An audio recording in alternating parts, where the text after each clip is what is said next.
when it comes to the various anime that we watch and generally hear about in the anime zeitgeist, the one that I think I've heard a lot about is the Toaru franchise. A certain magical index or a certain scientific railgun, certain scientific accelerator, which I've heard the manga for is not that good. So, considering I've checked out like 50 different series in 2022, I decided it was probably a good idea to finally check out Toaru, and I enjoyed it a lot. I watched Index first, Accelerator somewhere in there, and then I watched Railgun. Railgun T was the last thing I finished before now. But I watched a couple videos, and the main criticism I always heard of the anime was the light novels were better, and so I decided, why not? I wanted to get Volume 1 for this, but for some reason, Barnes & Noble just does not fucking have them. I don't know why. They have bonus material and the manga, but they, for some reason, don't have the light novel. So I had to find it online, and I'll link below to where I discovered how to read them. But this will be my review of the first volume, not named anything, because Kamachi does not name his volumes, disappointingly enough. So, Volume 1 covers the Index arc, which I believe covers the first 5 or 6 episodes of the anime. I know the first 10 episodes cover the first 2 volumes, and then we get into the Sisters arc, which, funny enough, in the manga, they just skip Deep Blood, which I kind of understand. Deep Blood is an arc where I will see next week if, my opinions on it change. Probably not likely, just because I don't really care for the Deep Blood arc and Himigami as a character. I'm probably going to get crucified for thinking that, because I know Himigami has a bit of fans. So the Index arc, this volume is separated into 6 chapters, I believe, a prologue and a epilogue, and 4 chapters in between. So yeah, and I will say, there were a lot of people who... I knew that the differences in Volume 1 were not going to be that major. Pretty much, if you watch the anime, you pretty much have read the light novel. The most you're missing out on is world-building stuff. For example, I think they mentioned magic gods way earlier here than they do in the anime. I should also mention, I'm going to be referencing future events in the anime and the light novel, because I've watched the entire series. So, I'm generally going to mention stuff that I know about. Instead of just, oh, I don't know about this thing. I do know about that thing. So, yeah. The prologue basically focuses on the first minute of the anime. I'm not joking. Literally, Touma running away from the goons, and then him fighting Misaka very briefly, is very much shortened to hell in the anime. It's pretty much just like the intro sequence of the season, and then that's it. It is a bit more expanded in the light novel.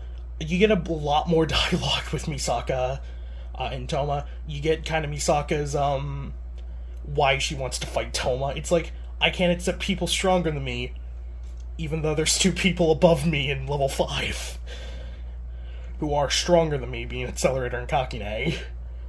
But no, this random kid. I guess there's also some plot dissonance, because there's a line in here, I forget the exact wording of the line, but there's a line that references the sisters. She just tells Touma straight out, and I don't know if that's a plot hole, because Misaka didn't find out about the sisters until like a week before Touma did, when she was going around trying to stop the Sisters Project. I call it the Sisters Project, but I think it was called like Project Radio Noise. Yeah, well, we'll get into that in like 2 volumes.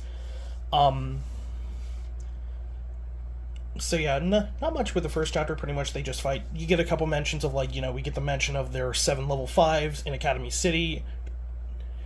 I forget the exact number, but Misaka's like, oh yeah, I'm like a 1 in 300,000, while you're only 1 in 2.1 million. And also, I'm not gonna be synopsisizing the book.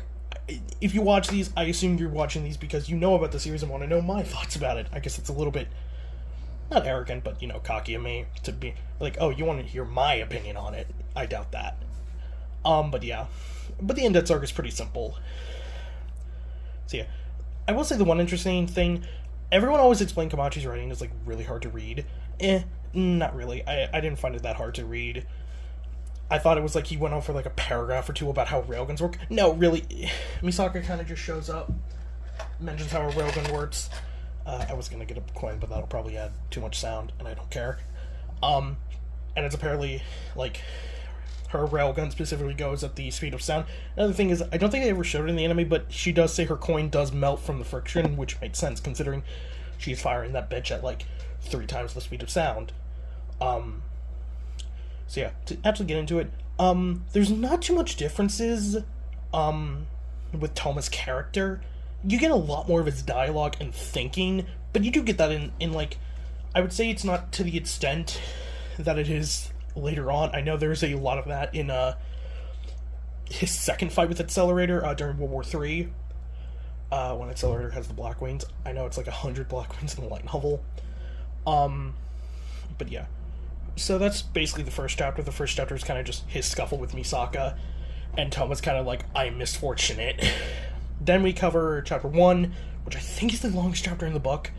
I don't know how long light novels typically are, but this light novel is this volume is long. It was like 200 pages. I don't know if that's like long or short for a light novel. Komachi might be insane, he might not be. I don't know. He is insane. So the second chapter focuses on Touma meeting Indets, and kind of him showing off Imagine Breaker. There is an interesting thing with Imagine Breaker. It is said that Touma has had it since birth, which is interesting. Because in the anime, I always thought it was implied he got it like a couple years before he moved to Academy City. I don't know though. They might have stated in the anime he's always had it. I know a lot of Touma's past was like cut up. Pretty much all of it was cut out in the anime, except for the Angel Fall arc because it deals with Touma's family. There's not much with Indets. Touma has the whole, I don't believe in magic thing. It's a bit more, pronounced in the light novel. There's a bit more detail going into it, and, Touma does kind of prove it by breaking, the Walking Church, I believe is what Indets' nun outfit is called. So, not much there. You get some comedy with Indets and Touma. You get really, Touma's, unluckiness, which, not as funny as in the anime, but Indets does mention, like, oh yeah, your right hand probably cuts out the miracle of God. Which, knowing later events, that's funny. Again, I will say, I've seen up to the end of the Old Testament series, but I have not seen but I know about vague stuff, from New Testament, and I know nothing about, Genesis. So yeah. And then the majority of the chapter focuses on his fight with Style, which an interesting thing with Style is, Style mentions... Or no, it's not Style, it's Komachi. Komachi references, like, Style has dyed red hair. I always thought it was like an Urza case of, like, he just has naturally red hair, but he doesn't. It's apparently blonde, but he dyes it red, so put Style on the list of blondes Touma knows. His fight with Touma is not that much different. You get kind of Style for a quick second thinking Touma might be a magic god, which that stops here and there. So yeah, it's basically the same. Touma punches us out and then escapes with Indets. It's really long. It's where we get the mention of the magic gods, and there. And the chapter 2, I believe, is when we get the fight with Kanzaki. So the whole point of this arc is Indets is the Indets. I forget her full name, but she's the list of prohibited books. She has like 103,000 grimoires inside her brain that are, if any mage got their hand on, they would be a magic god, and that's why Indets is so feared. Is why Indets is so potentially dangerous, and why she always has to have someone watching her, is because if any mage, like if Fiyama got his hands on Indets, that would be dangerous. But yeah, the fight with Kanzaki is pretty much the same. You get some stuff with Indets. You get the scene where Komoe, it's Komoe, uses magic with Indets to heal her. That scene's pretty much one for the anime.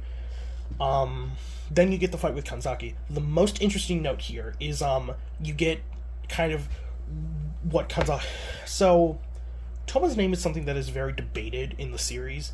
It starts here because Kanzaki in the Japanese calls Touma Kamijo no Touma, or in Japanese, purifier of God and slayer of demons. And if you know anything about Japanese, the kanji for ma can also be the kanji for magic. So it's more like the one who the God purifier, the one who purifies God and slays magic, which is pretty one for one with a magic breaker, because that's what a magic breaker does. Their fight is pretty short. You get the heartfelt thing of like, the explanation of like, yeah, she has to get her memory wiped every year by Necessarius. I don't know where this is in the book. I forget where exactly, but there is an explanation. We do find out about the Roman and Russian churches way sooner, and we actually find out all their purposes. So, to go over them briefly, the Russian church deals with the occult, which makes sense for Sasha's involvement in the Angel Fall incident. The English church, which is Necessarius, of course, with Style, Laura Stewart, and Kanzaki Kaioi, and all of them. They deal with specifically the like anti-witch, like they specifically mention the witch hunts and the Inquisition, which is funny as shit to me. Like, Necessarius dealt with the Spanish Inquisition at one point in the past. That's funny. But then the Roman Church deals with the world, which I can only assume that means it's the public face of all the churches, which makes sense for our world, because pretty much whenever the church makes its decision in our world, it's usually by the Roman Church and the Pope. So the fight there, we get an explanation of, like, what Kanzaki's character is, kind of. She doesn't want to hurt Touma. Like, she constantly says to Touma, I don't want to hurt you, and she refuses to give out her magic name, Salaverer 0000. I forget Styles. I don't care too much. The magic name's just kind of there. So that's the third chapter. So that's the second chapter. The third and fourth chapter deal with all the stuff later. Toma's just like, I don't believe. Touma gets knocked out by Kanzaki for 3 days, which I think was the amount in the anime. And then we get the thing of Touma figuring out slowly but surely that it does not make sense that Index's brain would just fail. And he figures out it's the church, because Styles' words kind of reference Touma. It's like, the reason she has to get her memory wiped is because of the church, because the church is scared if her memory was unwiped, she could betray them, so her memory wiping is just a failsafe. So Touma starts to delete it, and this is where we get the whole Kanzaki and Style finally kind of admit to Touma, yeah, you were right. You can. It's like, and Touma has this whole thing of like, you want to save Index, don't you? Because Style and Kanzaki did everything they could to save Index and keep memories with her, which is very funny after this arc, because Touma loses his memory. And we get there. We get the fight with them, and it's pretty much the same in the anime. It's pretty good. I do like it. It's not as intense as I know the action is going to get. But yeah, it's pretty solid.